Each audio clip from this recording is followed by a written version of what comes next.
Thank you, Karine. Can you help Americans understand what will practically happen on X day? There will still be money left. What is the rate of the cash flow, and where will the money be prioritized? Whether it's Medicaid checks, Social Security checks, what happens on that day?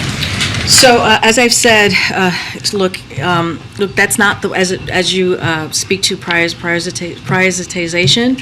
That is not the plan. It is a recipe for economic catastrophe. It would throw the economy into chaos. So just want to be really clear about this. The Secretary of Treasury said and has said this as well, that prioritization is effectively a default. Stephen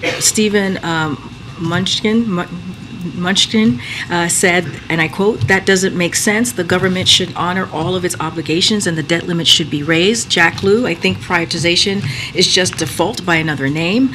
Timothy Geithner, prioritization is unworkable, harmful, and the world would recognize it as a first ever failure by the United States to meet its commitment. The only way to avoid this kind of economic disaster is for Congress to do its job. It's for Congress to act, to prevent default, and that's going to be our focus at this time. And I hear that, but I think a lot of Americans don't understand what's going to happen practically.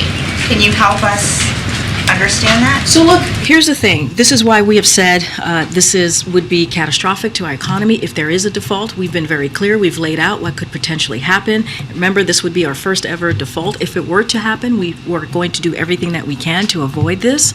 That's why we've been asking for Congress to act. But a couple of things that this would lead to. It would wipe out millions of jobs, up to 8 million jobs. It would trigger a recession. It would devastate retirement accounts. It would increase costs. It would damage our international reputation. This is what could potentially happen if we default.